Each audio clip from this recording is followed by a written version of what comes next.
Good morning, everybody. It is a good morning. How are we doing? Sam here, United People's TV. I thought I'd bring the studio out. I'm going to start bringing this out more in the live shows. I'm going to switch between the old school one and this bad boy. With that bad boy down there on the wall. That's exactly why I wanted to get the studio out today because, whoa, man, it's going to take me a while to get over that goal from Alejandro Garnacho yesterday. Genuinely one of the best goals I've ever seen a Manchester United player score. We're going to run through the game. There are so many positive talking points, genuine, real, tangible, positive talking points that we can take from that performance. Whether that's that goal from Alejandro Garnacho, and that'll be the first point we run through in today's show, or Kobbie Mainoo's incredibly mature full Premier League debut, or Luke Shaw coming back from injury, or Martial scoring, or Rashford scoring, or United scoring 3 goals, getting 3 points. There's a lot that I think we can enjoy today. It's been a rough ride so far this season.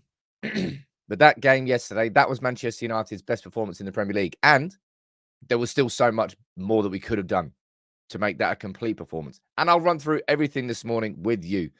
Let's have a look, see who's down here from the member gang. Andrew, good morning to you. Diego, Alex, Saeed, Garlic Bread Man, Dog and Justice, Amy, Kenny, Rogerio, Stu, Ant, you're there, Moonraker. It's going to be a busy one today. And it's because we've kind of been starving all season, haven't we? Waiting for it. It wasn't a complete performance. You know, I'll speak about that a little bit later. Let's just enjoy it for now. Stephen Lawrence, good morning to you. Mohammed. We've got Emmanuel. We've got Siraj, Moses, Carlos, and Rev D all on Facebook too. Can we just take a minute? Actually, we can take a few minutes for this one. You can hear. I think I got a bit too excited yesterday. My voice isn't quite there. How can you not? How can you not just be blown away by that goal? Just everything about it. It was 3 minutes into the game, and that really set the tone. I mean, we've been speaking about it so often, but scoring an early goal is exactly how you take the sting out of those games. Because and we all had our predictions in. Mine was 2-2. I didn't think it would be an enjoyable game to watch, but that goal there, it just burst the bubble, and just every single element of that technique was just, quite frankly, outrageous. For him to try that in the 3rd minute in the first place, the fact that the ball was 3-4 steps behind him, had to walk backwards away from goal. Therefore, his body's moving in the opposite direction to where he wants the ball to go to, which makes the technique even harder. Perfect connection, perfectly in the corner. I mean, find me a better goal than that this year. You know, sometimes you can over-exaggerate and sometimes you can get caught in the hyperbole of it. That right there was goal of the season. And you know what's almost just as good as it? This. Saw this video going around this morning. The video, the fans in the away end after it went in, just all the faces just like, what have I just witnessed? What have I just seen? That bloke there going, oh my God. Hello, it's not been the most enjoyable season so far as a United fan. In terms of the overall performances, in terms of Heartburn FC. That right there is fantastic. And you know what? I got excited last night, and I think, is it this one here? Yeah. Just went straight to Photoshop. I was like, come on, man, you got to put that's a work of art. Get that on the wall. So we've got Garnacho. Garnacho's on the wall here, and we've got Garnacho. Hang it in the Louvre. Hang it in the Louvre. And you know what? People almost within, like, I would say, within like 60 seconds of that goal going in, probably even less than that, people are like, oh, is it better than Rooney's? And isn't that weird how that happens these days? I don't know if it's these days or maybe I'm just more aware of it. Like, there's like the necessity for argument and debate and who's better than and this or that. It's like, sod that, man. Let's just enjoy what we just watched. All right? We haven't got to compare it to whether it was better than Wayne Rooney's, all right? And it was better than Wayne Rooney's, by the way. And I don't even think it's close. No offense, Wayne. As much as that goal against City, if you take into the occasion the game itself, maybe you could have a discussion. But if you're looking at the isolated technique, that there is one of the best overhead kicks you will ever see. And look at that, man. The member gang is out in full force today. The Holy Trinity, Alex Jew and Gungshi himself. Let's get the Gongshi out. One for each of the goals for yesterday. There's your one. There's your two. And there's your three. Man United scoring 3 goals in a game. Man United winning a game of football in the Premier League by more than 1 goal. First time this season. Man. Right. Diogo Dalot said this after the game as well. Take me to the Puskas Gala with you. Come on. Man. Woo. He's going to win that, surely. I think Ten Hag was speaking about it after the game, and this is what he said, right? Ten Hag was, what a weird question to ask. Oh, maybe that's a bit unfair. Not saying it's a weird question to ask, but Ten Hag was asked whether Garnacho is going to get to the level of Rooney and Ronaldo's, and he's like, that exactly. I've been saying this. I constantly reiterate this. Like, you don't need to compare. You don't. You can just enjoy the growth of a player or the growth of a youth team player without immediately going, oh, well, is he better than Rooney, though? Is he better than... He will be the first Alejandro Garnacho, right? Oh. That was just such a good goal. My God. I tell you what, it is a putt. I've missed a good vibe. Not that we haven't had good vibes in here, right? We've had semi-good vibes. Tepid vibes, I think is what it's called. But look, we've got Jibak, we've got Jack, Garlic Bread Man, and Amy. Jibak, you gifted 5 memberships, and Garlic Bread Man, and Amy, and Jack, you've gifted 10. It is absolutely raining here. You tell you what I'm going to do. And Mania, you joined in. I might even get involved in this as well. It is one big one. No, I can't do one big one. One for you, Mania. One for you, Amy. I don't know how many times I'm going to hit it now. This gong is getting broken. Big one for Jack. I might stop that now because that must be really getting annoying. I might just hold the gong up instead. I might do a Q&A after. I'll tell you what. It's nice to have a genuine feeling of positivity because that game yesterday, so I'll tell you what, right? That's what I'll do. After this live show, if you go into the general channel in Discord, I'll do a Q&A with you for like 10, 15 minutes. All right. All the new members, come in. Anybody else, I'll give you the link to the Discord. All right. We'll go and have a Q&A after. All right. Yeah. Jonathan, you're saying Martial got one for me yesterday. He did. I'm telling you, Martial, make me look foolish for writing you off. Please do. But you know what's crazy? This is properly mad. Like, for a teenager to score a goal of that quality in a Premier League game, 3 minutes into it, just the audacity and the technique of it, for him to score that and not be man of the match is bonkers, but correct. Because Kobbie Mainoo, like well, in my opinion anyway, because the Premier League gave him man of the match. But Kobbie Mainoo for me was the thing about that performance from Kobbie Mainoo, right, is that it wasn't in any way, shape, or form a surprise. Okay, it was exactly what he did with Manchester United in Manchester United's youth teams in that FA Youth Cup run. It was exactly what he did during the preseason. That's why the hype was being built. Mainoo just absolutely delivered with the sort of mature, experienced sort of composure that you really don't see that often in 18-year-olds. All right. And that's what made that performance special from Kobbie Mainoo. And can I say as well, coming off the back of a 2-week international break where the team wasn't really clicking, we were winning, but we weren't clicking, into a game at Goodison Park where the atmosphere was hostile and it felt like a game where United wouldn't have much control. And in this environment and scenario, Kobbie Mainoo did that. It's special. It really is special. And of course, the expectations now are going to be, well, they're just going to increase on Kobbie Mainoo.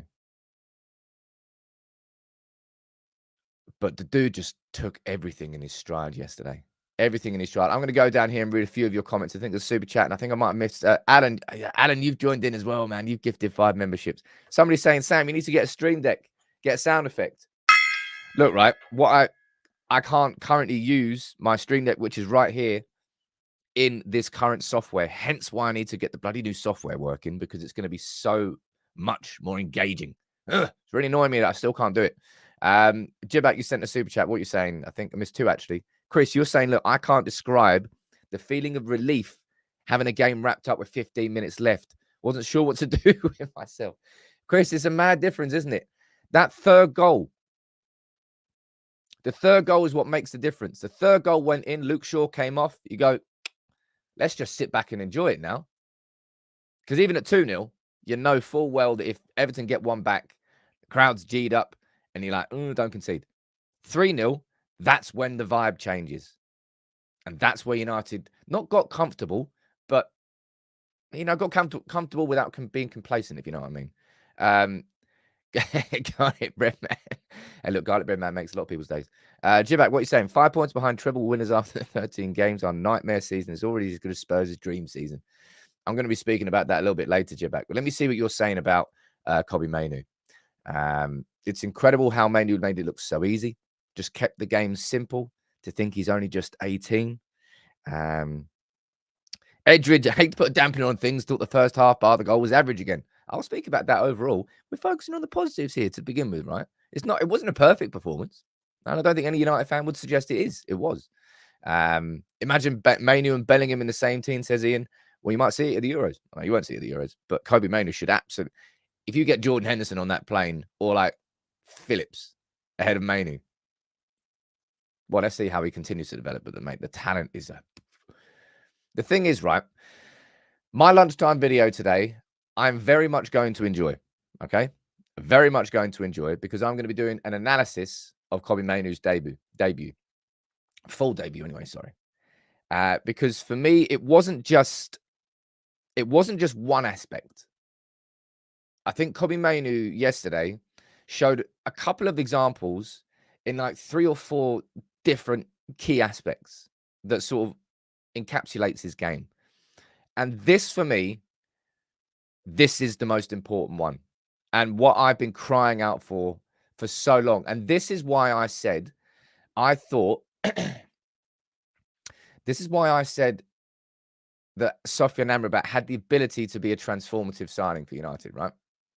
The reason I said that is because we need a player who does this, right? Andre Onana, he's got the ball with a clearance. You've got Lindelof and Maguire. They're both pointing forward. Don't know whether they're pointing to Kobbie Mainoo or not. But look at this position, all right? From this position, typically United bring the ball forward. That midfielder won't drop deep enough, and we'll have to go long. But Kobbie Mainoo drops in between Everton's 2 players, right? Receives the ball. And when he receives the ball, he drives through the space. This position right here, okay? We've been in this position so much this season. And it will either go back to Onana, it will go wide to Maguire or Lindelof. And it's just, we never bring the ball forward. We need a ball carrier. Someone who can carry the ball forward himself. Because from that position there, Kobbie Mainoo with the confidence, it's the simple things, right? But this midfield has not had a player who's been doing the simple things. I say simple things. It's not particularly can't be that simple because we've struggled so hard to find it. Ball carriers, I think, are the most important players in the Premier League now, in my opinion. Ball carriers. And maybe I'm saying that because we just don't have any. But that there, Kobbie Mainoo gets the ball, drives into the space. And look, all of a sudden, from that position there where United would have just knocked it round, he creates an opportunity. Now, he doesn't quite find the pass, and that would have been a hell of a pass if he found that as well. He just overhit it for Garnacho over the top. But within the space of, look at the clock, right? Within the space of 5:23, 5:28, within the space of 5 seconds, Kobbie Mainoo has turned a ball being played out from the back on the floor from Onana to nearly a goal-scoring opportunity. That's what ball carriers can do. And that wasn't the only thing that he impressed with yesterday. And it really is, look, this one, I think for a lot of people might be the stat. Okay, I'll ask you this in the comments, actually. What particular moment or what particular pass or what particular aspect of Mainoo's game were you most impressed with yesterday? And I just saw you said his composure, of course, his composure was great. His composure was everything, really. Because so many of United midfielders, they play hot potato. Scott McTominay is kind of scared of the ball. Bruno Fernandes plays it as quickly as possible. That there was an incredible bit of anticipation from Mainoo. Right place, right time. Saw that the threat was there. Covered. Cleared off the line. Solid anticipation. I'm going to see what you're saying down here in the comments. Cameron, you're saying he was always looking to receive the ball. Billy, you're saying his maturity on the ball. Franco, you're saying defensive awareness. Cribs, you're saying involvement everywhere. First touch, says Watto. Calmness, says Mensa. Doing the dirty work as well, says Gavin. His game awareness, says James. He was where he was supposed to be and anticipate. Yeah, there's just, it was such a mature and rounded performance. And if you're getting these sorts of compliments from Ten Hag, from Roy Keane, and from Bruno, then you know you're doing something right. This is what Ten Hag said after the game. I know that young players will develop very quickly by playing a lot of matches like today. We thought it was the right time to play him. We prepared him like it's necessary, and he did a very good job. Now that you're watching that performance from Kobbie Mainoo, it makes you realize, damn, that injury that he got against Real Madrid, that's something that would immediately come to mind. You think of all the what we haven't had this season. Would he have been doing that every single week for the stuff? Well, we have no idea. You can have absolutely no idea. But what we can truly say now is, and the first part of this season was, it was a completely mixed bag. I mean, it was kind of positive in terms of where we were going into the international break in terms of results, but the team had just, it never clicked. And the City and Newcastle back-to-back 3-0s were brutal, really brutal. So to see him coming in, look, Nick, the first part of the season was survival of the fittest. If that game right there is the first game of the second part of this season, then I'm very much looking forward to it. I'm very much looking forward to it. And this is what Roy Keane said about him after the game. He was outstanding. Looked like a United player. Brave, with courage. And I think this doesn't really reflect well on Amrabat, does it?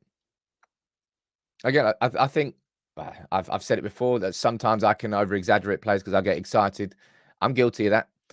And the reason I said that Amrabat could be that transformative player was because of elements like this, of situations like this, that I thought Amrabat was going to be doing. Receiving the ball from deep, being that first phase midfielder. And that's what I thought Amrabat was going to be doing, but it kind of wasn't him. It was it was Kobbie Mainoo who did that. And this is what Bruno said after the game. He said, it's a great match. For me, he is man of the match. He put in a great performance. He's comfortable with the ball and never makes a mistake. For his age, he's got a lot of qualities. He sees things before others. John, I can see you down there, my Don. John. Gifted 10 memberships. Jeez. I'll bring this further away. That way it doesn't go as loud in the mic. Brian, Roy Keane's excited about a player. I know. Sit down. Sit down. Seriously. It's just as much as I want to come away from that game and just have a whole conversation about that goal from Alejandro Garnacho. I think the performance from Kobbie Mainoo overall not overshadowed him, but just deserves more attention. I don't know the right way to describe it. That's what I mean. It's a game where, my God, Mainoo looked good. My God, that goal from Garnacho. And I was going to save this picture for later in the show, but I'm going to do this right now. Kobbie Mainoo and Alejandro Garnacho were the two of the outstanding players when we won the FA Youth Cup last season for the first time in 10 years. I said at the time, I said that what a perfect time this is for Erik ten Hag to be coming in as Manchester United manager. And right there, you've got a 19-year-old, you've got an 18-year-old, 2 academy products coming through. And it's not just about having the academy product in a team for the sake of having an academy product in a team. Not if you're Erik ten Hag. And so many people slated Erik ten Hag for playing Iqbal in a preseason and then kind of not bringing him through and then selling him. Well, I don't know how we only got as much as we did. It was a really, really weird policy that was, in selling really cheap with a 40% sell-on clause. I think that's what we did. Didn't like it. But Kobbie Mainoo and Alejandro Garnacho both coming through from that FA Youth Cup winning team. And it's trust in Ten Hag. When it comes to, look, there are so many people, we can all have our opinions.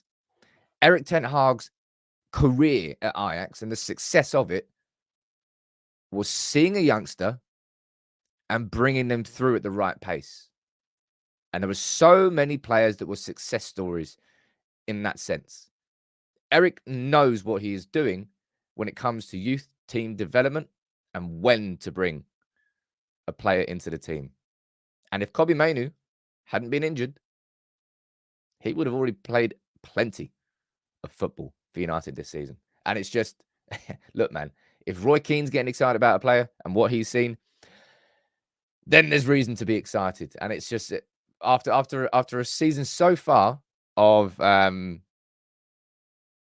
lot of negativity, really, which is strange when you do this, when you go and you have a look at the Premier League table here. Manchester United now, I'm going to go full screen on this one. Man United now down there in 6th place, right? Let's go there. We are 6 points off top.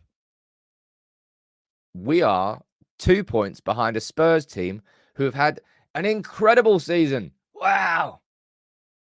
And oh my God, honestly, I'm really glad I'm sitting down here because this is shocking. And I can't believe this is the case. But Tottenham Hotspur have lost key players to suspension and injuries. And all of a sudden, they've lost 3 games in a row. I'm shocked. I cannot believe that losing your most important first team players will affect the quality of a team. I've learned something new today. I've learned something new. But look at this. We're even better off than we were last season. 1 point anyway. It has been a stop-start season, to say, well, to say it politely.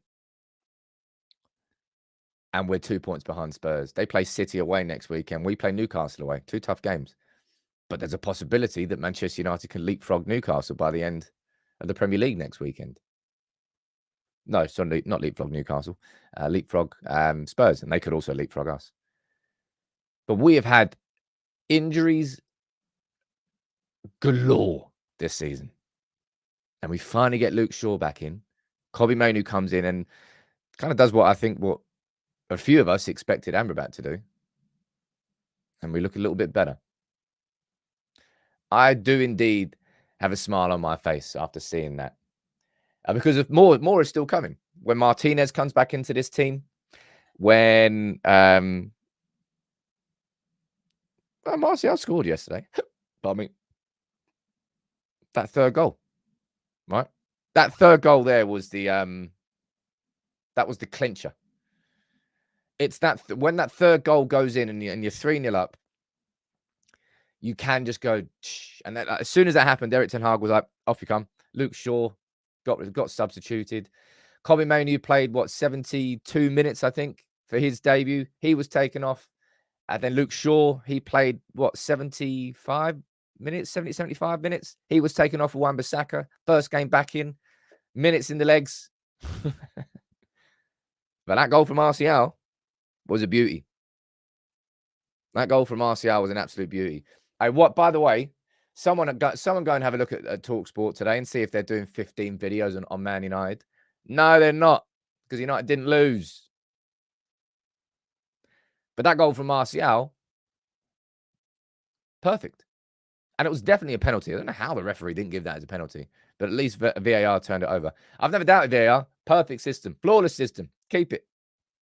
Man, the sarcasm is through the roof here today. But it was just a lovely deft finish from Martial. And I can't allow myself to do it again. But I just hope that Martial, from now to the end of the season, just proves me completely wrong. Please do. I think it's just great. It's just finally. I wouldn't say it completely clicked yesterday, right? I wouldn't say in any way, shape, or form that was a flawless performance. Ten Hag will have a smile on his face. Manchester United for the first 20 minutes with that goal from Garnacho. I will never tire. Just like, I've never tired watching that. It's just it's iconic. That is in the history archives as one of the best goals that has ever been scored by a Manchester United player. So with that goal, oh yeah, and with that performance from Kobbie Mainoo in the first 20 minutes, Man United were massively composed. But it wasn't until that second goal went in, between the 20th minute mark and Man United getting the penalty, Everton were the better team. Could have and probably should have scored. And I tell you what, right? There's plenty of players that I need to speak about this morning, but I'm speaking about this man, right? Again, a player that so many people just immediately put him in the bin. Made a mistake, sell him. Made another mistake, just get rid of him. He's crap. It's almost like certain players just struggle at the start. I don't know. Bombshells here on United People's TV this morning. We've just found out, I know, that losing key players to injuries and suspensions can hurt the quality of a team. I know, brand new information. And we've just found out that certain players might struggle at the start. Even those that you probably would back to be better, given his experience and everything. But Onana now, tied for first for the most clean sheets in the Premier League. Second highest save percentage in the Premier League. Fifth highest prevented goals in the Premier League. That means the amount of goals that he's stopped with his saves. And you know what? I'm finding? It's kind of almost ironic, really. Right? Almost ironic. The things that I expected Onana to be really good at is where he's struggling the most, right? We go down here. Get that off screen. Get that up on screen here. Look, Onana's long pass accuracy, he is in he's in the 6th percentile. 94% of goalkeepers are more accurate with their long kicks than Onana. His short pass accuracy, 23rd percentile. 77% of goalkeepers are better than Onana is at short passing accuracy. Those are the elements where I expected it to really become natural to Onana, because he is significantly better than he is showing currently with his passing and his distribution. But what he is performing in is his goalkeeping ability, shot stopping per se. I would say he definitely does have a little bit of a strange technique when it comes to shot stopping. Parrying, he needs to be better at parrying away from the goal rather than basically straight back towards a striker. That's about angles on the wrist, and that's just about, being a goalkeeper. But the fact that he's doing these things properly at a time when United have been playing so poorly has been a big reason why we've kept, 3 clean sheets in a row now? So look, I think it is. Clean sheet, clean sheet, clean sheet. 3 clean sheets in a row. Equal most clean sheets in the Premier League. I think with Onana, I think the return of Martinez is going to be a massive difference for him personally. And we saw how important a player like that can be in terms of receiving the ball from deep in what Kobbie Mainoo did. But Onana was a player that so many people really wanted to write off after a game or two, because I don't know why. I'll be honest, I don't know why. Not for 1 second have I doubted Onana. Have I been concerned about the mistakes that he's made? Yeah, because some of them just seem to be like concentration lapses. Like, if you were focused, you probably wouldn't do that. The Bayern Munich one in particular. He's made some interesting, let's be honest, interesting decisions. I'm going to go down here and see what you're saying about Onana in the comments. Paul, you're saying the long and short pass accuracy is as much to do with the players not showing for the ball. Yeah, I know that, Paul. I think it's indicative of how poor Manchester United have been from playing out from the back with the ball. But I would have expected Onana to be better individually. But I think he's just kind of getting drawn into how bad Manchester United are playing, and he's now reflective of that. Because this is what happens. All players in football are reflective of their environments. And I think Onana's passing stats show that. He was very good last night, says Diego, made some good saves. He's faced the most shots. The fact that he's not up there is bias. Right. Okay, Greg, thank you very much. Hey, look, man. Keep it going, Onana.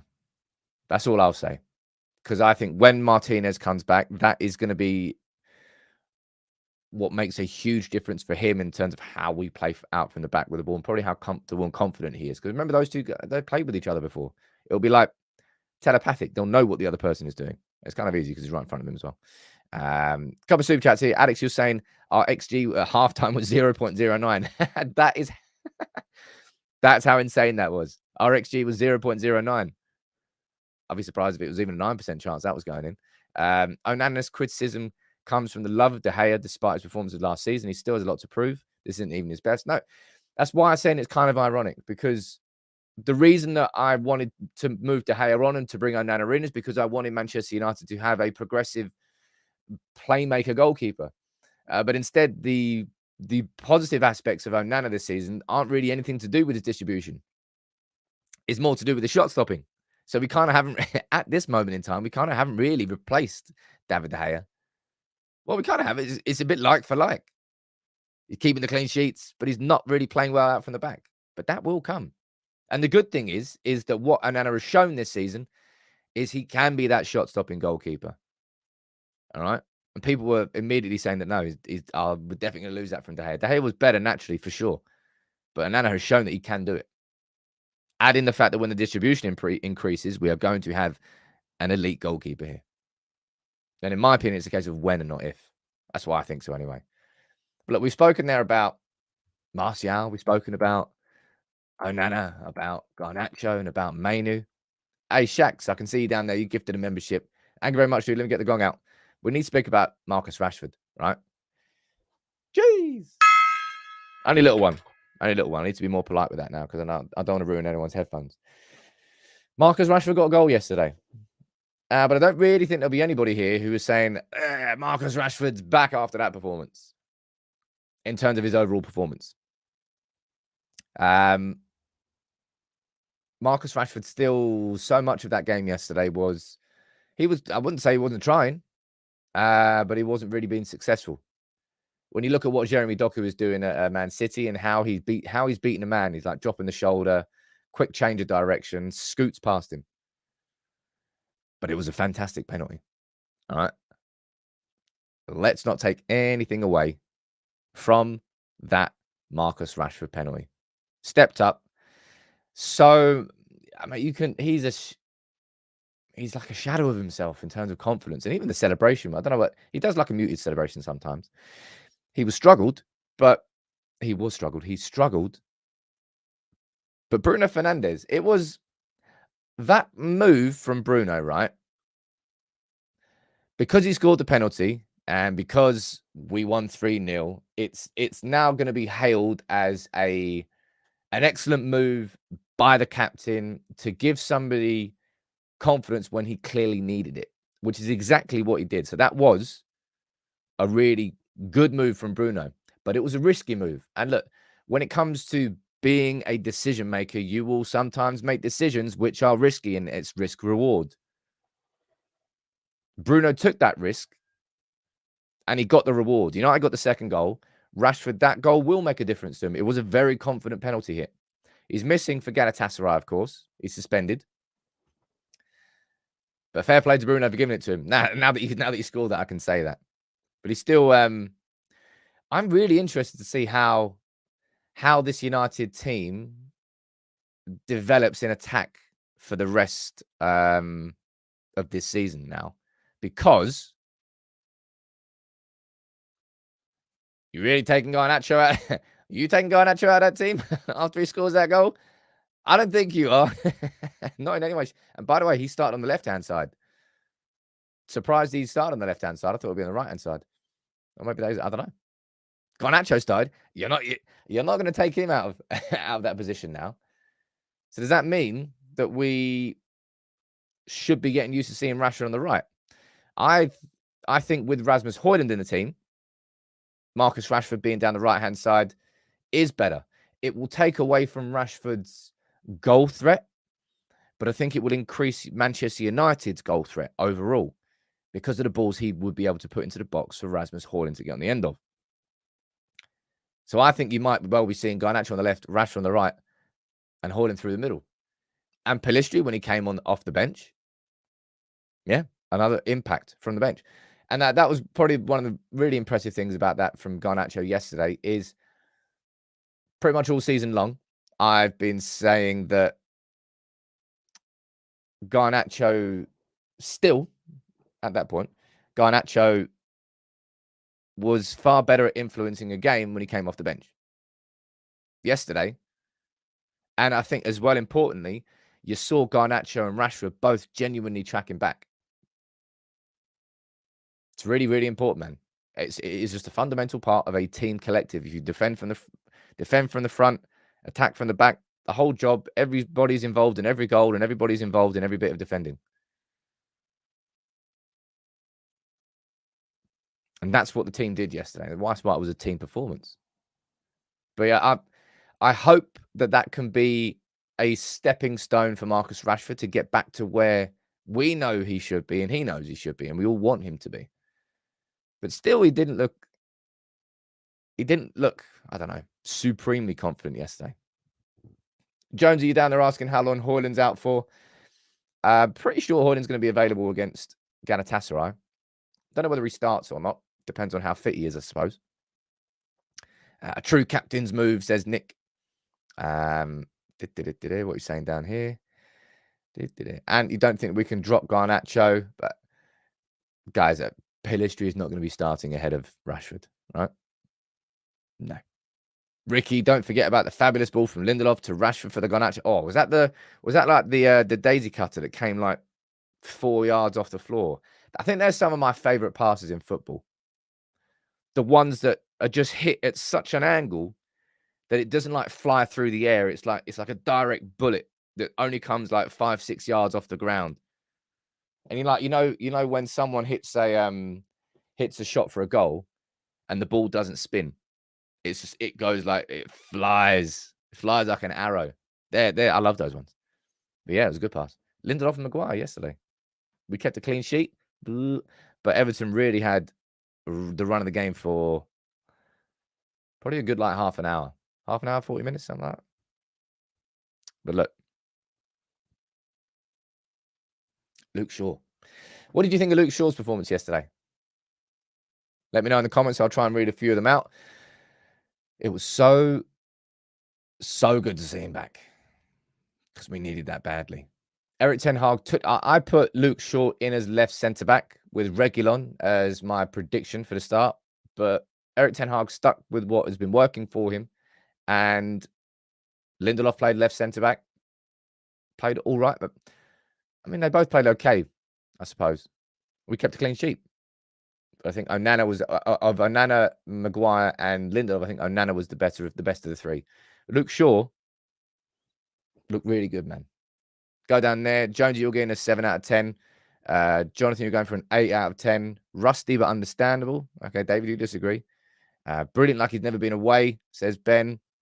I really, really enjoyed him, man.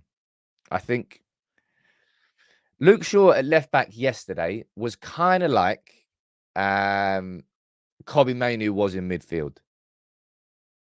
Just looked composed, looked like he knew what he was doing, looked like he wasn't particularly rushed. His awareness was there. The quality was there. He was extremely dependable. And that's what, well, so often this season, our players have not been. So it's fantastic to have Luke Shaw back. And that's what I mean. That game yesterday, there's positives sort of like from everywhere. And the return of Luke Shaw is a big one because we've missed having leaders this season. Casemiro's out until the new year, by the way. So Kobbie Mainoo's not really going anywhere in that midfield. Sofian Amrabat, I think the emergence now of Kobbie Mainoo, I'd be surprised if we signed him at the end of the season now. Which is a shame because I've made a piece of merch for Amrabat. It's probably one of my favourite designs. But I haven't released it yet because it's just not the right time. Not with everything that's been going on at the club. It's the last thing I want to do is just release some merch then. Which is a shame. Amrabat might not be here next year. But maybe I'll release it for members. Let me see what you're saying down here. If Casemiro leaves, we still need a number 6 backup. Look, if Casemiro leaves, we are going to get a player like Amadou Onana. Is probably what, and that's a big. How I was saying how important it was that he was missing yesterday, for sure. That's what I think. Alan is saying McTominay had his invisibility cloak on. It's just the way that McTominay plays. Ten Hag previously had continued to play McTominay because we were winning games 1-0. And if you're only winning games 1-0, you want to play your goal threats. And that's why he played McTominay, even at the expense of a build-up ability. Because McTominay, he'll never be involved in a build-up. It's not the midfielder he is. He did it a couple of times, sure. But his natural instinct is the complete opposite of Kobbie Mainoo. Right? In this situation, McTominay's natural instinct is to go the other direction. Not to drop deep, not to then take the ball and drive it through and carry it forward. It's just not who Scott McTominay is. But he's a very good goal threat. If you use him in that scenario and environment, and you bring him on for the last 20, I think he always can be a good squad player. I don't think that's an unfair thing to say about Scott McTominay. I think he could be a very good squad player for Manchester United. I just don't think he should be starting in central midfield for us. And the performance of Kobbie Mainoo yesterday shows you what we haven't seen that sort of quality from many midfield performances this season at all. That dude's 18. Staggeringly good. It really, really was staggeringly good as a debut. And he took it all in his stride. And I think that's probably the best thing about it. Nothing from yesterday seemed to phase Kobbie Mainoo. Nothing at all. It's just like he was playing just another game of football rather than his full Premier League debut. Kagotso saying, who would you replace McTominay with? The more I research and the more I read about Amadou Onana, the more I really do think that he will be a fantastic signing. But I think I've said this before. Last summer, when we wanted to sign a striker, it was Harry Kane. If it wasn't Harry Kane, it was Rasmus Højlund. And you could have looked at what's his face? Can't remember now. Not Osimhen. Who's the one who played for Frankfurt and went Muani, Carlo Muani. You could have looked at Muani. Maybe. There were a couple of options, but Osimhen was way overpriced. And Muani probably would have been a little bit more than Højlund, but there wasn't that many options. This summer, I think there will be some very decent midfield ball-carrying options that we could be after. And Onana's going to be one of them, but for sure, we need one.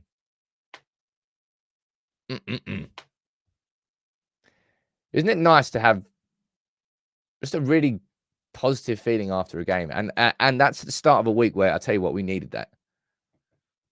Nikki, you're saying, do you think Amrabat should be getting more game time?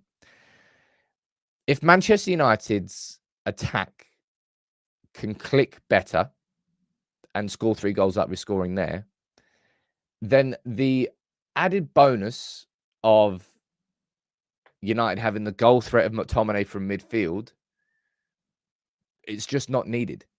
Therefore, you can play Amrabat in that midfield, and you can play Mainoo, Amrabat, and Bruno.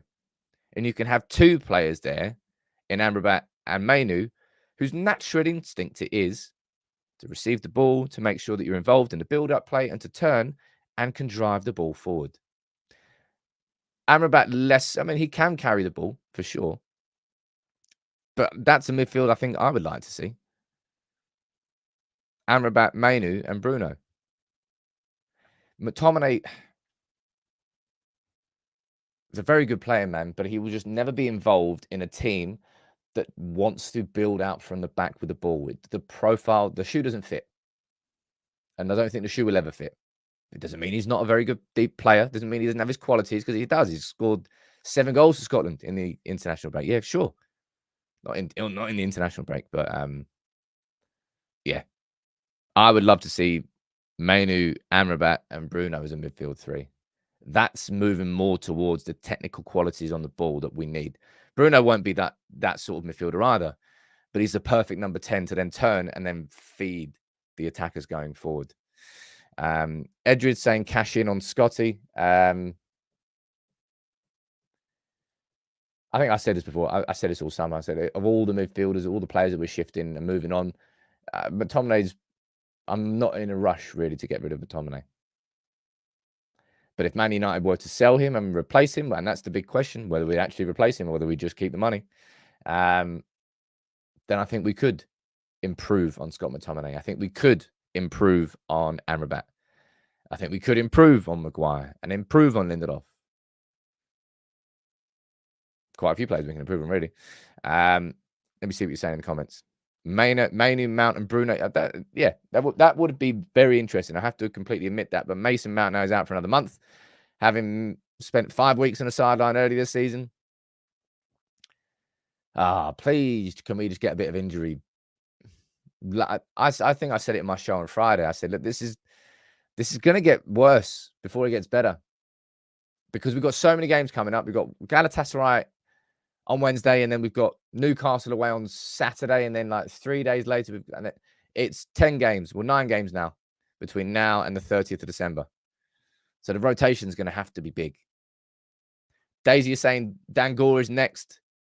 You've got Dangor, who I don't think the excitement around Dangor isn't on the same level as Kobbie Mainoo, but Dangor is an incredible all-round midfielder.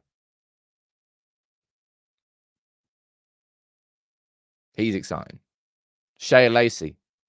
He's probably, I think Shea Lacey's about probably like a good 12 to 18 months away from any sort of, from being part of the conversation. But Shea Lacey is definitely one to watch. I think I've said this is Manchester United's academy over the last 5-6 years has massively improved. Better recruitment, just better.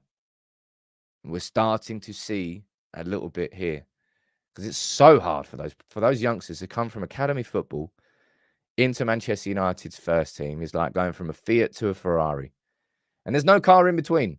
You can go out on loan, and that's your car in between. But a loan spell is outside of United's control. You have to get lucky.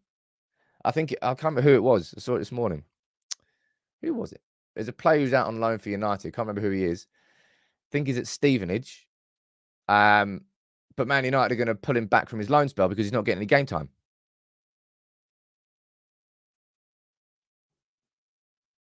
Right. Darren Fletcher's boys coming through. Yeah, it's the next few years for Man United's academy are certainly going to be better than the last few years beforehand.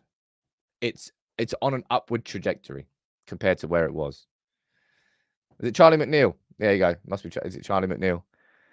But yeah, loan spell is like outside of your control. So as much as that is the stepping stone between a youth team and a first team, you have to get a good loan spell for it to be beneficial. And it's outside of your control as a football club anyway. But that kid there, man. That kid there as well. And they're kids, man. Two teenagers. But you can't not finish. You can't not finish on that goal there. Absolutely out of this world. Goal of the season. Man United's goal of the season. Premier League goal of the season. That's wrapped up. I think, well, it will get nominated for the Puskás Award. And just imagine he wins it. Just imagine he wins it. He's putting out the Ronaldo celebration. That is his idol. And that there was a moment that Ronaldo would be proud of. His pomp. It was kind of, technique-wise, it does look a bit similar to Ronaldo's one against Juventus, doesn't it? Vativi down there with a comment, which makes me a little bit... Mainoo has made us forget about De Jong. He's not made anybody forget about Frankie De Jong. You just made me remember exactly why Ten Hag went after De Jong so hard, and has just reminded me of how different our team could have been had we signed him. But that's by the by. That's in the past, and in the future, we can just look forward to what's coming. Kobbie Mainoo is a star, and it's not just a reaction to that performance yesterday. He just did everything I expected him to do, and to do that away at Goodison Park after everything that happened against them with the 10 points, and after the sort of stop-start season that we've had, it wasn't really a game I expected him to look as composed and as calm as he was. So do not be surprised, and this is a mad one. Do not be surprised to see Kobbie Mainoo start away at Galatasaray. And that literally is hell. It's not literally hell. That is going to be a fire of an occasion from an atmosphere perspective. No player's going to be able to hear anything the other players are saying. No one's going to be able to hear what Ten Hag is screaming on the sidelines. But Mainoo lived up to... The only thing he lived up to was the expectations he said he set himself. The standards that he set himself. And Garnacho, that's what stars can do. And both of those two. Yeah, man. This is why I was excited about Ten Hag coming in after we won the FA Youth Cup, because I trusted Ten Hag to bring those players through. And I think Ten Hag's really managed Garnacho well. You imagine that Garnacho got dropped in the first preseason, because he went to a couple of meetings late and he hardly played a minute.